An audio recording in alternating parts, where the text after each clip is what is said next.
አሲናበል አሲናገናዬ እዮሃ አሲናበል እዮሃ አሲናገናዬ አሲናበል አሲናገናዬ እዮሃ አሲናበል እዮሃ አሲናገናዬ አሲናበል በገና ጨዋታ እዮሃ አሲናበል እዮሃ አሲናገናዬ አሲናበል አይቆጡም ጌታ እንደምን አላችሁ የተከበራችሁ የዝግጅታችን ታዳሚዎች። የሰው ልጅ ታሪክ የለወጠው የጨለመውን ዘመን በብርሃን የተከውና ለሰው ልጆች መዳን ምክንያት የሆነው የጌታችን የኢየሱስ ክርስቶስ ልደት ከተበሰረ እነሆ 2018 ዓመታት ተቆጠሩ። ሰማይና ምድር የታረቁበት፣ እረኞች ከመላእክት ጋር በአንድነት የዘመሩበት ይህ ታላቅ ክስተት በክርስትና እምነት ተከታዮች ዘንድ በየዓመቱ በታላቅ ድምቀት ይዘከራል።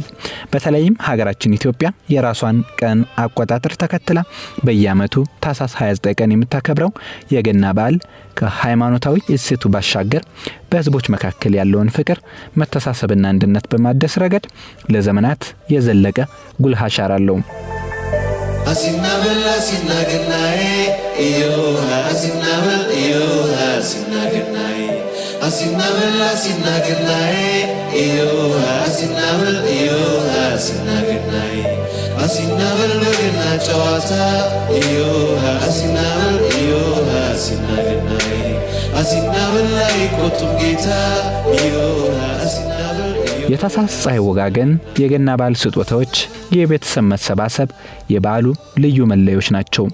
ገና ሲባል ግን ለብዙዎቻችን ቀድሞ ወደ አእምሯችን የሚመጣው ያ የልጅነት ነጻነት ነው። የገና ጨዋታ፣ የሆያ ሆዬ ጩኸት፣ ቤተሰባዊ ፌሽታ። ይሁን እንጂ ዘመን በገሰገሰ ቁጥር የሰዎች ያኗኗር ዘይቤ ሲቀየር የበዓላት አከባበር ሁኔታም አብሮ መልኩን እየቀየረ መምጣቱ የማይቀየር እውነታ ነው። ለመሆኑ የልጅነት የገና በዓል ትዝታዎች ዛሬ ካለንበት እውነታ ጋር ምን ያህል ይራራቃሉ ወይስ ምን ያህል ይቀራረባሉ? በዛሬው ልዩ የገና በዓል ዝግጅታችን የመዲናዋን አዲስ አበባ ነዋሪዎች የልብ ትርታ አዳምጠናል። የትላንት የልጅነት ትዝታዎችን እየቃኙ ያሁኑን የበዓል ድባብ እንዴት እያሳለፉት እንደሆነ እንዲህ አጫውተውናል። የበዓል ዝግጅት እንግዲህ ድሮ ላይ የገና በዓል ስናከብር ትምህርት ቤት ያለው ድባብ ደስ ይል ነበረ። ምክንያቱም አንደኛ ከጓደኞች ጋር ነው የምታሳልፈው ምናምን፣ ትምህርት ቤት ውስጥ ክፍልን አጽድተ በሶፍት በወረቀት ምናምን ዲኮር ሰርተን ፊኛ አርገን አስተማሪ ጠርተን ምናምን ጆጆስ ምናምን የልጅነት ጊዜ ያለ አይደለ እሱን እናረግ ነበረ። በጣም ደስ የሚል ታይም ነበረ። ሁሌ በዓል መጣ ሲባል ገና ብለን ስናስበው የነበረው በቃ ትምህርት ቤት ሆነን ይሄንን ነገር እንዴት እናሳልፈዋለን የሚለው ነገር ነው የሚዋጣው። ብር 5 ብር 10 ብር ምናምን የተደረገ አዋተን ነበር የምናከብረው፣ ዳቦ ምናምን ተደርጎ ማለት ነው። በጣም ቆንጆ ታይም ነበረ። ማረሳው ነው ገና ሲባል እሱ ትውስታ ይመጣል የትምህርት ቤት ያለው ማለት ነው። ሌላው አሁን ላይ ባለው ደግሞ ስነግር ድሮ እንደነበረው አሁን ላይ ያን ያህል ጠብቆም ያው ወደዋለሁ ገና በዓል። ግን ደግሞ የከፍ ያልክ ስትመጣ እድሜም ሲጨምር ምናምን አላ የቤት ውስጥ እንትን ይሆናል። አሁን ገና እንዴት ነው ማሳልፈው ሳይሆን የምታስበው ቤት ውስጥ ምን አርጌ ነው ማሳልፈው እንደ ልጅነቴ ሳይሆን ይሄ በዓል ውስጥ የሚጠበቁ ኃላፊነቶች አሉ አይደለ ቤት ውስጥ በሱ ነው እንጂ ያው በዓል ሲመጣ ደስ ይላል። ግን የልጅነት የነበረኝ ድባብ ላይ አሁን ላይ የለም። ደረሰ ምናምን ብለን ነው የምናሳልፈው እንዳልከው ማለት ነው። አው ክሪስማስ በዓል ላይ ይባላል ስጦታ የሚሰጣጥበት። እናም ይሄንን ነገር እንትንለው ነበር ከጓደኞቼ ጋር ከፋሚሊ ጋር እንኳን ኢቭን እንደዚህ አይነት ልምድ ነበር። የሚገርም እጣ አውጥተን ስጦታ እንሰጣጥ ነበር የደረሰን ሰው ማለት ነው። እና በጣም ደስ ይል ነበር የዛኔ። እኔ በጣም ማረሳው የነበረው ስጦታ የነበረው ከናቴ ያንገት ብር የተሰጠኝ ነው። በቃ ማለት የመጀመሪያ ክሪስማስ እንሰጣጥ ብለን የነበረው ታይም ስለነበረ የናቴን ስጦታ ነው ማረሳውና ገና ከገና ጋር ታይዙ እኛ ቤት ሁለት ድርብ ባለው ምናከብረው ማለት ይቻላል።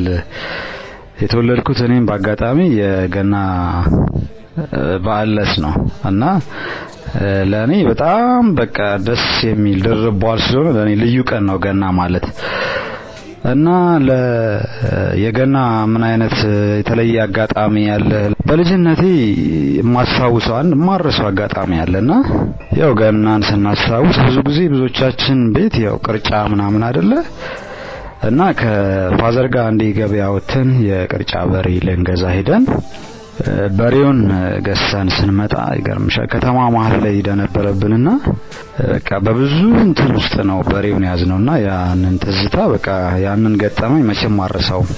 እሺ እኔን ገናን በልጅነት ያሳለፍኩት ክፍለ ሀገር ነው። በማዕከላዊ ኢትዮጵያ በጉራጌ ዞን ነው የተወለድኩት።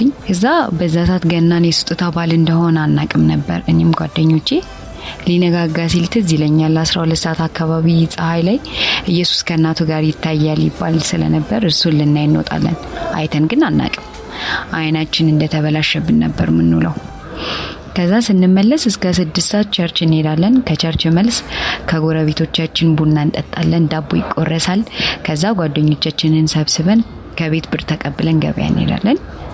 በጣም ብዙ ከተሰጠን 30 ብር ነበር የሚሰጠን እና በ30 ብሩ ፊሽካ አፉፋ ጣና ወጣለን ብስኩት ምናምን ገዝተን እንጨርሰዋለን። እንዲህ ነው ያሳለፍኩት በልጅነቴ። አሁን ግን ባሉን ሳስብ እና በጣም የስጦታ በዓል እንደሆነ የሚያወቅኩትኝ አሁን ነው።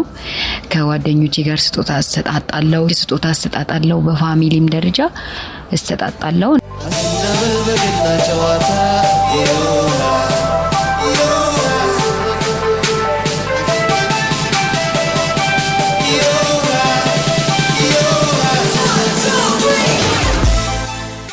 አዎ የገና በዓል የልጅነት ትዝታዎች የሚቀሰቀሱበት ጨዋታና ደስታ የሚናፈቅበት ልዩ በዓል ነው። ዛሬም ድረስ በባህላዊ እሴቶቻችን ውስጥ የማይደበዝዝ ደማቅ ቀለም መኖሩን ከዚህ መሰናዶ እንደተረዳችሁ ተስፋ እናደርጋለን። ያለፈውን በትዝታ እያስታወስን የዛሬውን በፍቅርና ክብር አብዬም ተነሱ በሉን የጌቶቹ ጌታ በረከት የሆነኝ ፍቅር የማታ ማታን ጎዶሎም ማያውቁ ደሞን ሁሌም ጎተራቸው ስንቱን ያጠገበው ደሞ ሙሉ ሞሰባቸው ከሸረፈው ሙላቱ ከሰኞው ክምሩ መቼም ላይ ጎላቸው ሙሉ ነው መንደሩ እመየም በቀበይ ደሞ ካገር ጥበብሽ የጆርቅሽ ያጎላው ደሞ ያምራል ጥለትሽ ሸብ ያለው መቀነቱ ከወገብሽ ያለው ሁሉን ቻይ አንጀትሽ ስንቱን የሚችለው አውዳመቱ ደርሶ ሲባል አሲና ገናዬ ደጅሽ መጣሉ ደሞ ጠብቂ ሸክዬ አሲናበል አሲና ገናዬ ዮሃ አሲናበል ዮሃ አሲና ገናዬ አሲናበል በገና ጨዋታ ዮሃ አሲናበል ዮሃ አሲና ገናዬ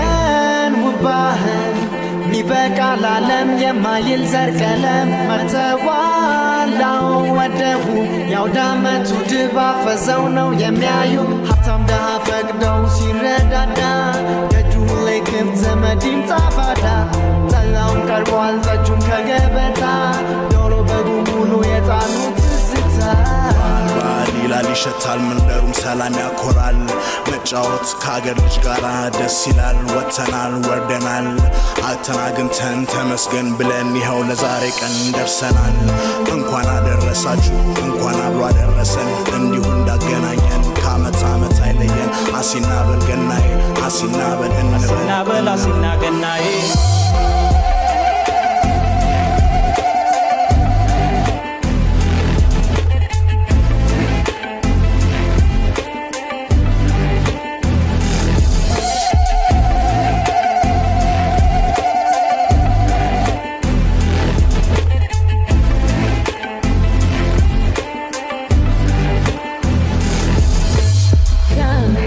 አባቴ ቤት ያለኝ ትዝታ እህት ወንድሞቼ ደስ የሚል ጨዋታ ጠራኝ ጠዋቱ ጤዛ የበረቱ ሽታ የሚጉድጉድ ያባብዬ ደስታ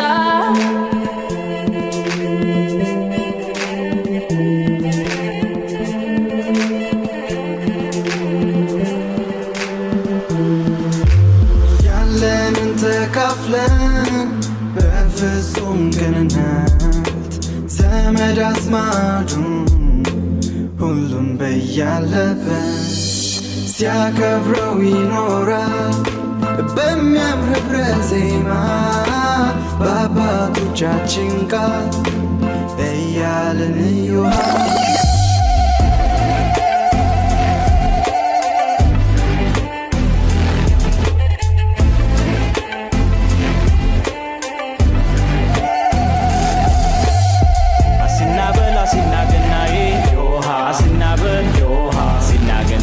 አሲናበል በገና ጨዋታ አሲናበል አሲናገናይ